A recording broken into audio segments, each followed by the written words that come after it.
How much did they first pay you to give up on your dreams? 27 grand a year. And when were you going to stop and come back and do what makes you happy? Good question. I see guys who work at the same company for their entire lives, guys exactly like you.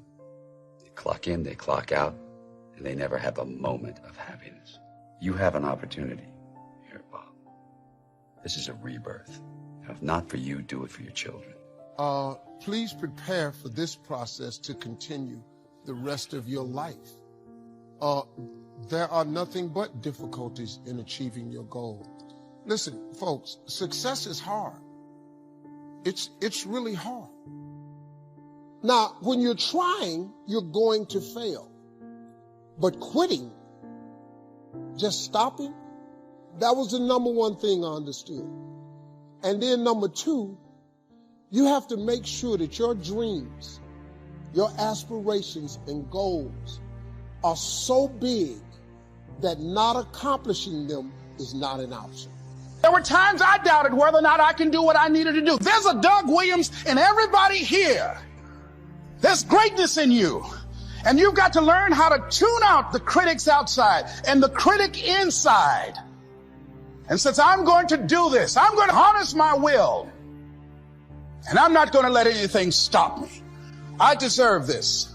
When you are trying to get to the next level and you can see where you're trying to get to, there is a ceiling that you have to break through. But in order to get to the next level is because you can see what you want to become. But the only reason you can see the next level is because this ceiling is made of glass. In order to get to the next level, you must be willing to break through the glass. Anytime you break through glass, you are going to get cut. You are going to bleed. And in order to get to the next level, you are going to have to give up something that you care about. You cannot take everything with you. Everybody come with you, can't go with you. See, all your friends, they can't go to the next level because they'll get up there with you, and the way they behave, they'll mess it up for you. So when you go through the glass ceiling, you have to be willing to get cut. The cut is going to put some bruises and blood. But that's the only way to get to the next level. I understood that. I knew that I could not remain the same and change. You got to grow. You can't hang out with everybody you've been hanging out with to go to the next level. You can't do everything you used to do. If you do that, you'll never grow. You'll get scared sometimes. Your mind will go blank on you. Some people you will allow to unnerve you. And you wonder, what's wrong with me? I'm not crazy. That's why you've got to learn to make a conscious, deliberate, determined effort to stand up inside yourself. Working on yourself, watching that inner dialogue, it will determine the quality of your life. I don't believe this. I know this. I've had a challenge of losing weight. I'm walking through the airport, this voice say, why don't you have some M&M peanuts? No! Well, just one. When you're working on something you want to achieve, you have got to stand up to that voice. You've got to sell yourself every day on your abilities, on what you're doing, on the goal that you want to reach. You've got to sell yourself every day, every day, every day. According to your level of belief, it will manifest itself in what you're doing. Whatever we have right now, whatever we're demonstrating in our lives, is a result of what we believe subconsciously that we deserve. I know from living that if you quit whatever you're trying to accomplish, if you quit, whatever you were trying to accomplish can never happen. There's not even a remote possibility. If you quit, there is no chance of it popping back up again, coming back later. Quitting is guaranteed failure. I don't know what that dream is that you have. I don't care how far-fetched it might appear to be. I don't care how disappointing it might have been as you've been working toward that dream. But here's what I know. that dream that you're holding in your mind, that it's possible. Let's say that together, please. Say, it's possible. See, sometimes we can't say, I can do that. But what we can say, that it's possible that I can have my dream as we run toward it, as we work on it day in and day out. No one, ladies and gentlemen, could have convinced me when I started out just over 6 years ago working on my dream. And I want you to think about whatever your dream is, because I was willing to take a chance. And most people won't do that. Most of the people that you talk to try and bring them into the business, these are not risk takers. Most people have done all that they're ever going to do. They raise a family, they earn a living, and then they die. But people who are running toward their dreams, life has a special kind of meaning. And here's what I will share with you, that in the process of working on your dreams, you are going to incur a lot of disappointment, a lot of failure, a lot of pain, a lot of setbacks, a lot of defeats. But in the process of doing that, you will discover some things about yourself that you don't know right now. What you will realize is that you have greatness within you. What you'll realize is that you're more powerful than you can ever begin to imagine. What you will realize is that you're greater than your circumstances, that you don't have to go through life being a victim. Negative is normal. It's not successful, but it's normal. It's part of life. You must learn to handle the negative. Don't ignore it. Handle it. Now, I know some people teach the other way. And listen to them. And listen to me. And then make up your own mind. Right? Don't be a follower. Be a student. But I say you got to handle the negative. You don't have to live in it. You don't have to dwell on it. But you do have to handle it, my opinion. Gratitude erases negativity. I'm going to show you how this works. If you wake up in the morning, you start having negative thoughts. Man, this ain't my day. I woke up on the wrong side of the bed. I'm tripping. I just don't feel myself.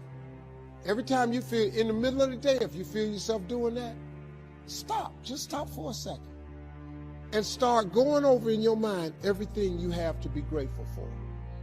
Not everything you want, everything you already have. Because what you have is substantial. You just haven't gone over the list and taken inventory in a long time. But the fact that you can walk, that's a blessing.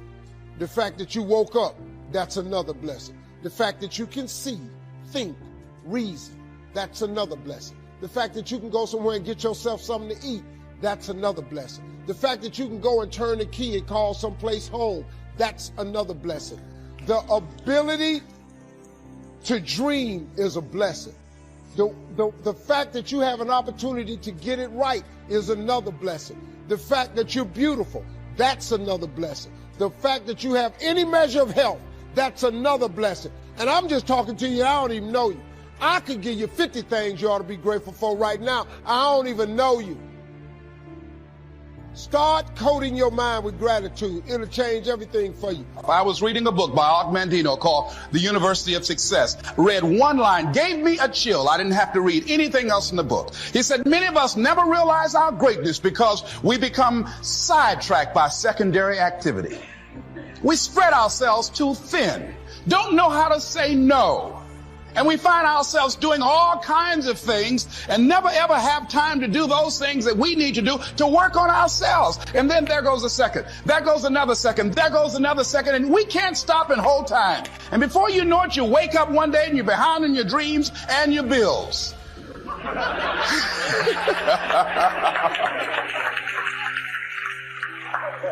So decide that you're going to take some time to work on you, that you deserve that from yourself, that your life deserves some prime time because you are creating your own production. As Michael Todd would say, you are the star of your show. You are the director. You're writing the script. And you will determine whether your life is a smash office hit or flop. You determine that. working on yourself, talking to yourself. That's so very important. Overcoming the negative conversation, that inner dialogue that's going on all the time, even when you don't want it to be there. You can't stop yourself right now from thinking. You can't do it. It's going on. And so learning how to empower yourself, part of doing that is standing up to yourself. You've got to stand up inside yourself sometimes and say, shut up. You've got to do this. I was going to give a presentation, and this voice inside of me saying, you can't do this. You don't have everything it takes. Shut up. I'm behind on my bills, and you're telling me what I can't do. I have got to do it. And there is a war on. The minute you were born, you got involved in the war between good and evil, between darkness and light, between negative and positive, between evil and good, between tyranny and democracy, between weeds and human activity. I mean, the war is on. If democracy sleeps, guess who never sleeps? Tyranny. In the absence of light, guess what's automatic? Darkness. If good does not arouse itself and become active, guess what moves in? Evil. It's a war. A mental war, a physical war, a financial war, between enterprise and ease, between accomplishment and failure. It's a war. One of the things I have realized, and many of us have, that if you want something out of life, if you want to change yourself, if you want to acquire something, if there's some goal that you want to reach, that is really not easy as some people will make us feel. That living your dream, changing your behaviors, overcoming negative habits, it's challenging. It's hard. That living alone is just very difficult. And once we begin to come to grips with the fact that living is difficult, life is very challenging. I heard a song once by a guy named Dimples called, "If It Ain't One Thing, It's Another." I say to you, if it ain't one thing, it's 12 others. Always something. You will never, ever have a problem-free moment in life. Somebody said, and I like this, that you either in a problem or just left one or headed toward one. Anybody found that to be so? Raise your hand if you know what I'm talking about. I mean, there's always something. So how do we begin to nurture that hunger? What are the characteristics or the qualities of people that are hungry? What will it take for me to get some of the things that I want? And being hungry for those things. Number one, you've got to work on yourself. It's very important that you engage in an ongoing process to develop you. Spend more time on yourself than what you've been spending. It's very important. You owe that to yourself. The next thing that's important to know, yes, it's possible that you can choose your future and direct the course of your life as you run toward your dream. It's necessary that you have goals, that you write those goals down, that you plan, that you think constantly of how you can begin to improve what it is that you're doing. If it's your presentations, if it's your recruiting skills, whatever that is, it's also necessary that you look for ways to always find a way to pull it out when everybody else thinks that you are defeated. That you've got to take personal responsibility to know that in order to become successful, you've got to make it your personal business to do it. But the next thing, ladies and gentlemen, I want to share with you that some of you already know that it's hard. It's not easy. It's hard changing your life. It was hard when just over 3 years ago in the Penobscot building in Detroit, Michigan, where I was operating my business, and I fell on some hard times, and I was sleeping in my office. It was hard coming into the lobby, and the security said, "Excuse me, Mr. Brown, can we see you for a moment?" And I said, "Yes." And I walked up to the counter, and he gave me an envelope. And he said, "Would you mind reading it here?" And I opened the envelope, and the envelope was from management that said, "This is an office tower. It's not a hotel. Please do not sleep in your office." And I said, "Excuse me, sir." I said, "I just work long hours in creating my business. I'm an entrepreneur. And right now things are bad for me." but they're not going to be this way always. And I just asked for the opportunity to continue to operate like I'm doing. I'm not trying to make this my home. And it was hard coming through the lobby. And sometimes they would laugh. There's a guy talking about becoming successful. And look at him. He's bathing in the bathroom upstairs on the 21st floor. He sleeps on the floor. Him and two other dreamers up there. Look at him. It was hard, ladies and gentlemen, coming to speak to people. And I was facing financial difficulties in my own life. I was behind on my bills and my dreams, and I'm saying to them, you can live your dream. It was hard, ladies and gentlemen.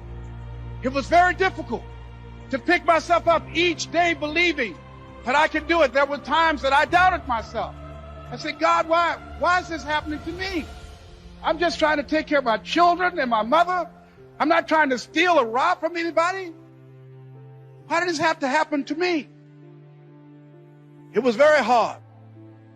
And here's what I want to say to you. For those of you that have experienced some hardships, don't give up on your dream.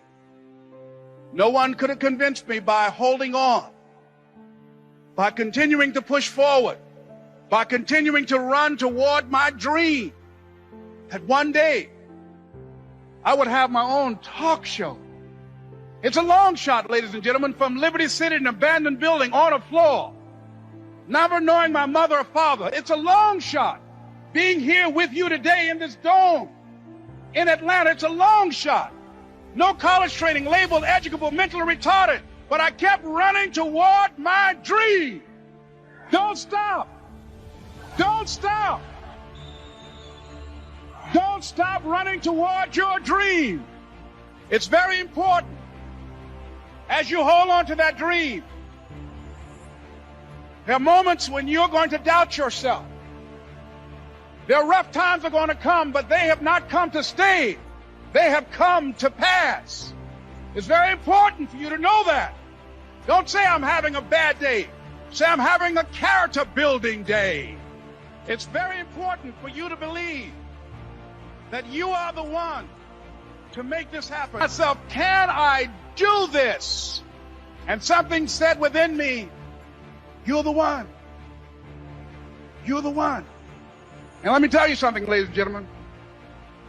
While you're here, and before you go back home to your respective cities and communities, write down at least 5 reasons on why you deserve your dream, on why you won't give up, what's going to make you unstoppable, why you must be unreasonable, because logical, practical thinking says you can't do it today. But if you want to produce unreasonable results in your life, like living your dream and taking charge of your destiny, you've got to be an unreasonable person. You've got to be an uncommon person.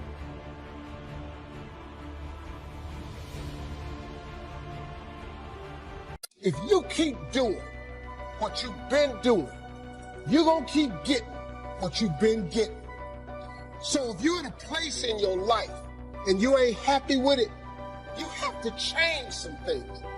But you have to make a conscientious decision that you're going to change. And it's not dependent on anybody else. How bad do you want it? How hungry are you? I see life waltzing with me. Saying, you want a tango? Come on. You want this? You willing to run over here? Come on. Are you willing to climb this mountain here? Come on. Are you willing to hold your breath and try and swim down to this level? Come on. I see it as a challenge that introduces me to myself. And so we all have to look at life like that. It's a little game, I think. Yes, I'm saying they can give you the word. Now, you got a choice to accept the word or reject the word. See, there are diseases that people say are incurable, and they say they're incurable because records show or statistics indicate there's only 95%, rather there is a 95% of the people that get this disease die. And I say that if 5% live, then the disease is not incurable. 5 people walked away. Now we need to look at those 5 and find out what was going on there. what happened. And I think that those 5 said, hey, I'm not ready to go. I've got some more living to do. I've got something else to do. And that they harness their feelings, they harness that healing energy that is within themselves, knowingly or unknowingly, that cause them to extend their lives. So what we've got to begin to do is only embrace those things that's for our highest good. That no one has the right to determine or has the knowledge to say how long we're going to be here. And that we can choose to surrender or we can choose to take a stand and fight. And there are a lot of people who fight who are still here. There are people who fight and who go. But at least they go out fighting. They didn't just surrender. They didn't just throw in the towel on themselves. And I'm saying that there is something in us. There's a power and an energy that's in us that we owe it to ourselves to take on anything. Dis-ease in the body, poverty, opposition, whatever is between that and which we desire, and we feel that will give us a full and rich life, we should fight for it. And you just got to decide that my life is worth this kind of effort. And fight with everything in you, night and day, with every breath that you have. Most people don't have that kind of fighting spirit. Most people expend more energy watching a football game or a basketball game or some type of sporting event that they will give to their dream. They'll spend more time talking about what happened on television in some soap opera or some spectacular entertainment event, stress-relieving activity, than focusing on the possibilities for their own lives. They don't get that excited about themselves and their own potential for greatness. And I'm saying that we need to begin to start focusing in on ourselves and using our energies to move us from where we are in the direction of where we want to go. Overcoming the automatic mind that our experiences, our past results have told us, our current reality, beginning to know that this is not it. That we are always involved in either creating reality or buying into the reality that we see. So if we begin to learn how not to judge according to appearances, as we begin to, with everything in us, tenaciously to pull down the strongholds on our minds and do maintenance work to make sure that those negative thoughts and that automatic mind doesn't creep in on us again, so we're worrying about or beginning to only focus on and see the obstacles and the limitations as opposed to the solutions of the possibilities. As we work on ourselves constantly, what we will find is that we become at one or in alignment with the universe, and we are able to produce what appear to be miracles to most people, but it's only a perfect outworking of the law when we are working in harmony with the universe. And so the key to it is beginning to continue to have a whole vision of what you want to create, of constantly working with your feelings and your energy, keeping it positive, and engaging in actions and having things where the pictures, scriptures, music, friends, relationships, goals that challenge you and feed into you and create this new reality for yourself. Because as you continue to hold that in focus, as you continue to charge that with words and sell yourself on your having it, acting as if it already is, when you finally get that feeling, hit that level of consciousness, it will manifest. People come out of nowhere and support you. You get unexpected money that you had no idea that was going to come your way. Help and assistance from strangers comes to you, and you say, whoa. You begin to discover things showing up that you need, that you didn't even know you needed them. And here they are, right here at your disposal when you get to that new level of consciousness. How bad do you want it? The dreams God has placed in your heart, the promises He's spoken to you, are not going to come to pass without opposition, without delays, without people trying to talk you out of it.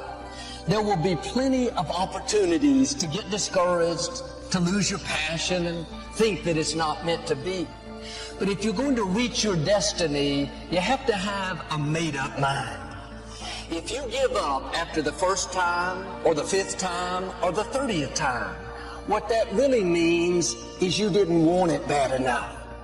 There should be something you're believing for that you are relentless. You are not moved by how impossible it looks. You're not discouraged by how long it's taking. You don't give up because people told you no.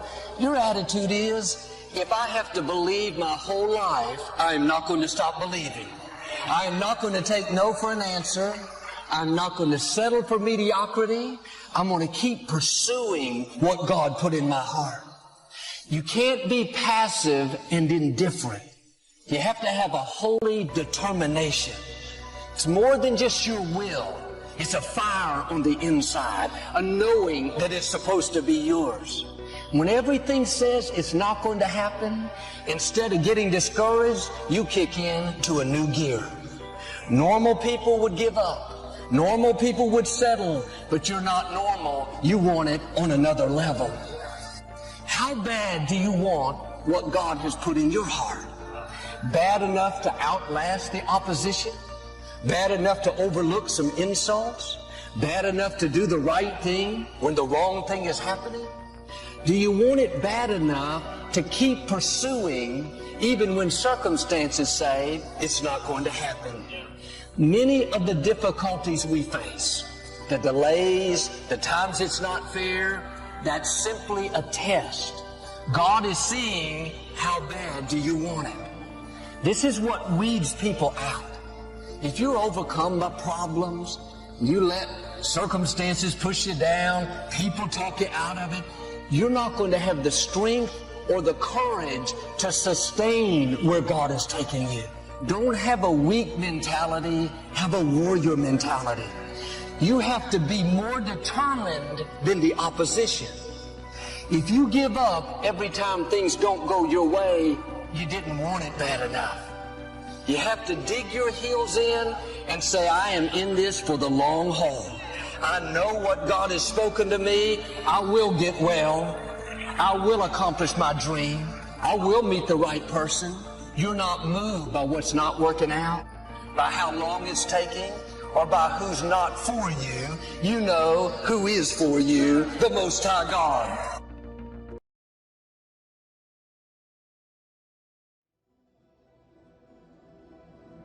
What if this happens? What if that happens? What if that doesn't happen?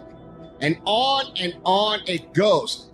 They consistently worry themselves in circles. If you struggle with the fear of the unknown, you cannot beat yourself up. It's a very common thing. I get it. We all get it. So if you want to begin to grow, you've got to put something out here that you can't reach easily, that has got to make you stretch, got to make you jump for it, got to make you get back a little bit and dig in so that you can take a leap for it. And maybe you jump up there and you miss it and you extend your knees and you come back again and you bust your lip next time. But you keep on, and through that process, you learn how to leap higher. You start challenging yourself to dig deeper, and then you discover some things about you that you don't know right now, some talents that you have in you that you didn't know that you can do. I started out just talking to kids, and now I'm speaking at corporations. Now I'm traveling. I didn't know I can do this, but had I not given myself a chance. I'm afraid what's going to happen when I fail. What are my friends going to think when I'm coming back empty-handed? What am I going to think of myself? No matter what, don't allow other things or people or circumstances to determine what your reaction is going to be. You've got to learn how to observe it. Just stand back and watch what's going on and choose not to buy into it. So know what your mission is. Know what your intent as the commander of your life. Know what your intent is, and then fight with everything you've got. Listen, y'all, we have control of our minute, our hour, our day, our week, our month, and our year. Stop running around being on the receiving end of whatever people want to dump on you. You showed up. You accepted that invite. You invited these people to your house. You're in a relationship with that man. You're in a relationship with that woman. That's you. So how do you feel at the end of your night?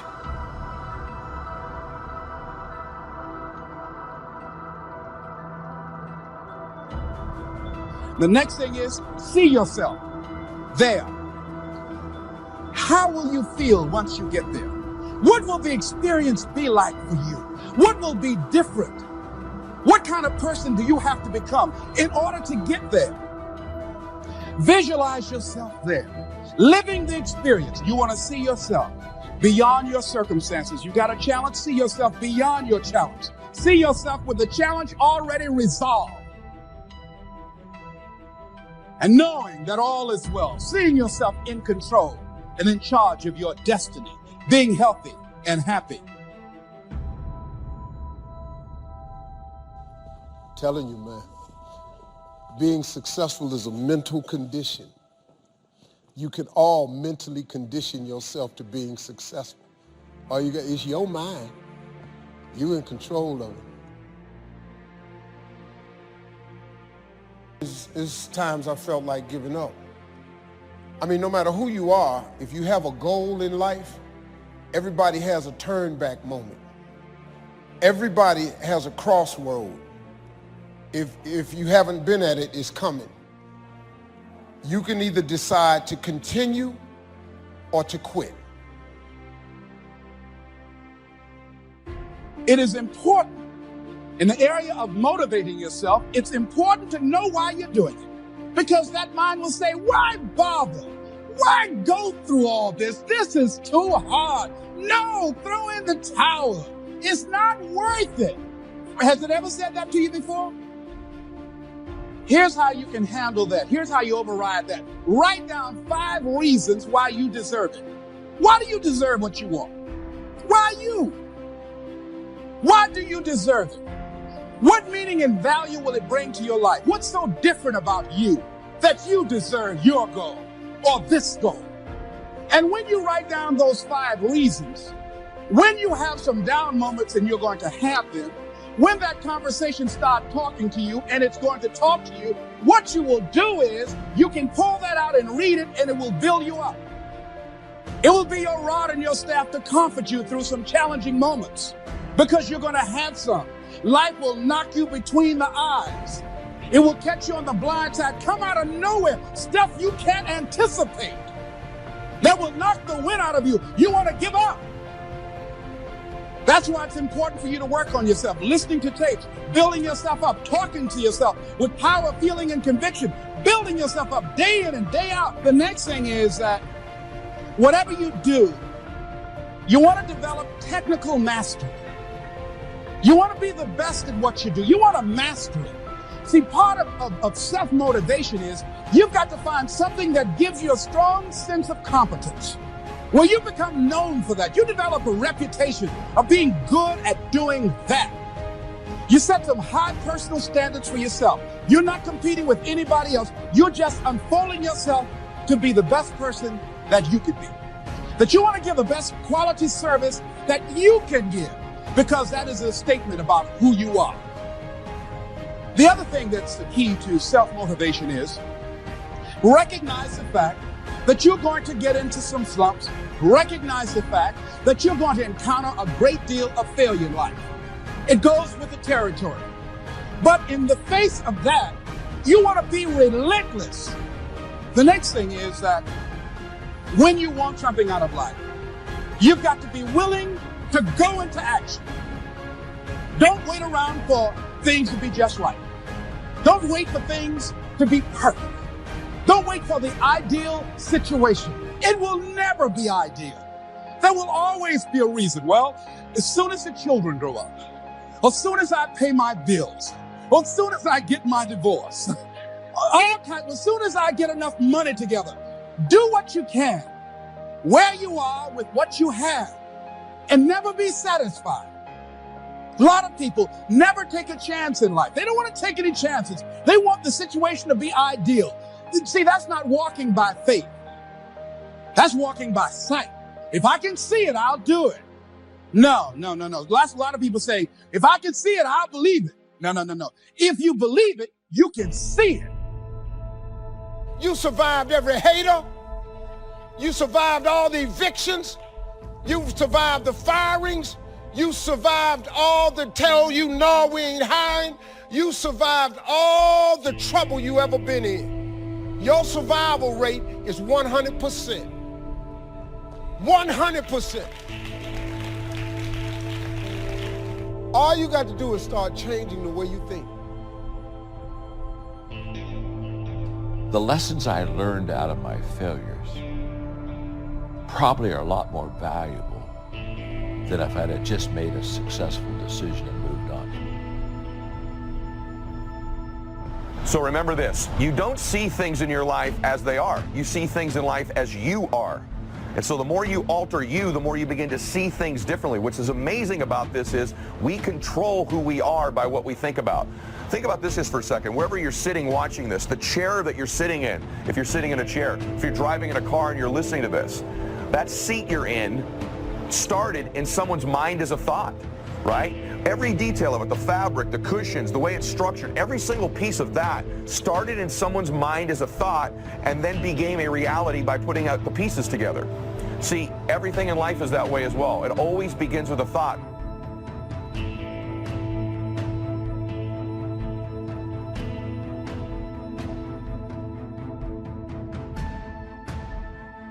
Life is worthwhile if you stay. You've got to learn to stay. Now, you don't have to stay forever. Just stay till you see it through. A guy builds a foundation and then he wanders off somewhere and builds another foundation. He's got these foundations scattered all across the country. I mean, no walls, no roofs, just a bunch of foundations. Not a good reputation. Stay. You don't have to stay forever. Just stay to finish something. Don't fall into the trap of less than refined sophistication. Stay till it's over. The fourth if that makes life worthwhile: 1 is if you learn, 2 is if you try, 3 is if you stay, and fourth if that makes life worthwhile is if you care. Caring is a unique human experience that is so vital and so powerful and so all-encompassing and so far-reaching. If you care at all, you'll get some results. If you care enough, you can get magnificent results. To lead a life worth living, you've got to learn, you've got to try, you've got to stay, and you've got to care. Taking responsibility for your own life. Taking responsibility for whatever happens to you. Knowing that you have consciously made the decisions that are now affecting you.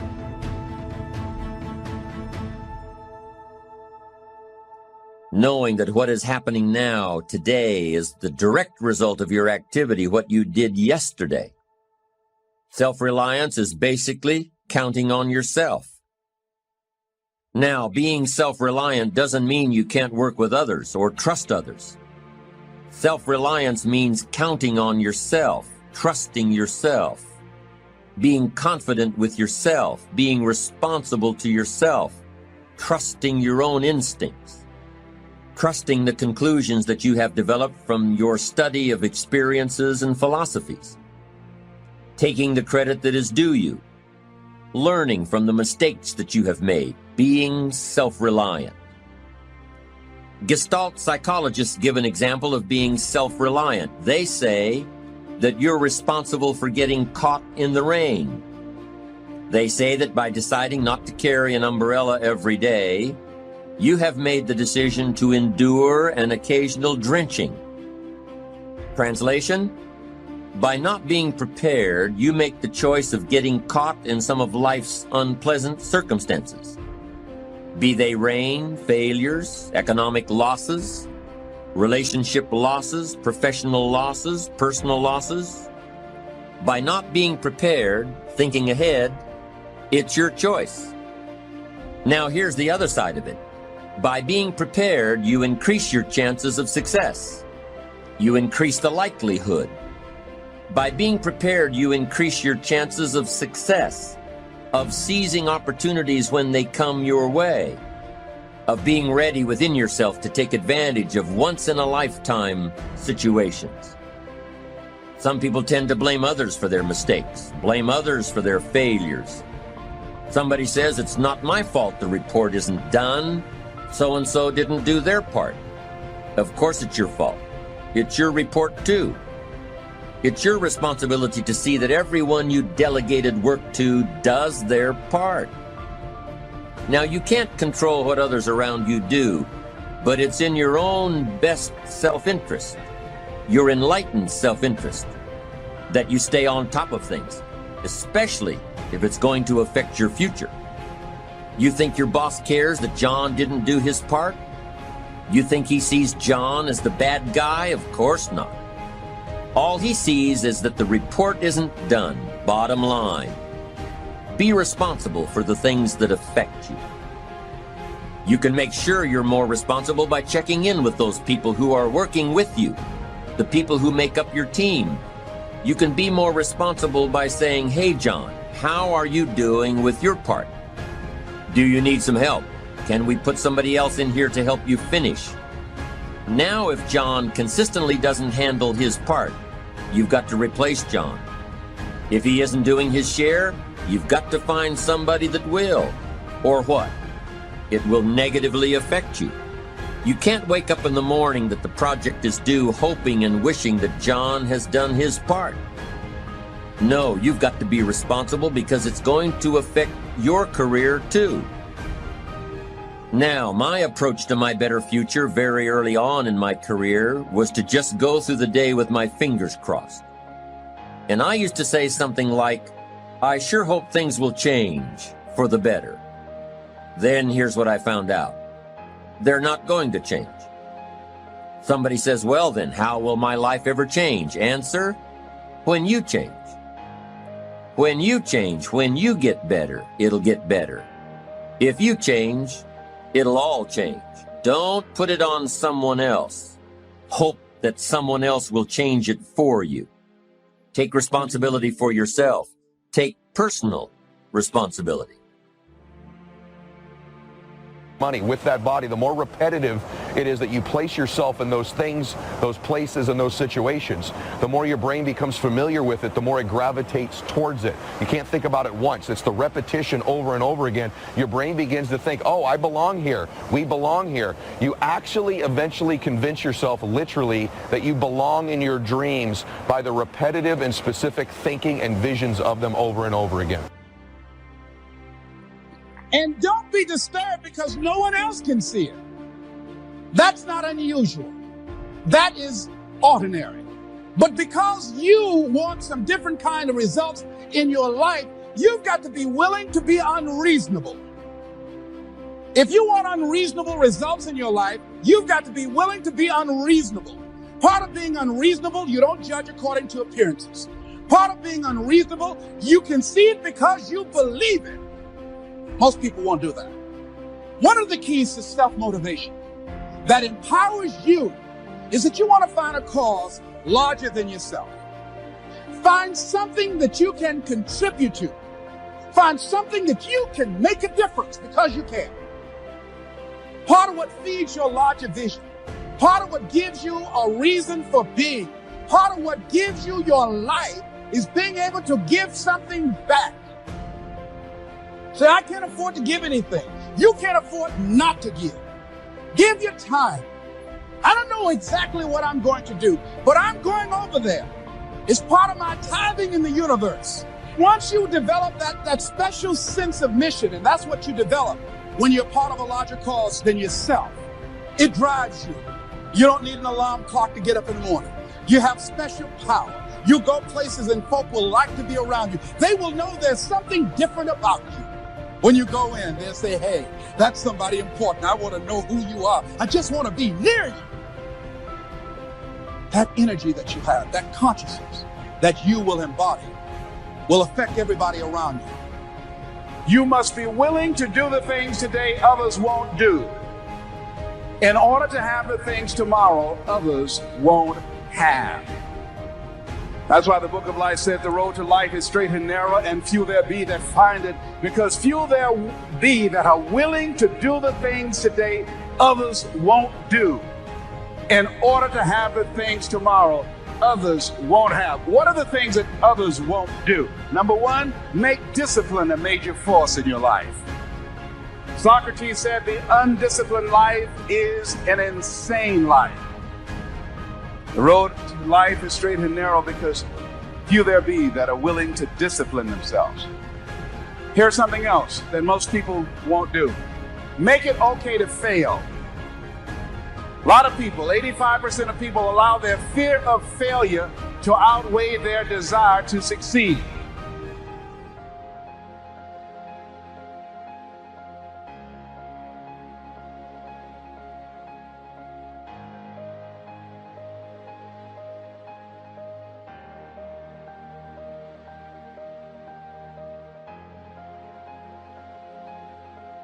Credit goes to our awesome patrons who make videos like this one possible.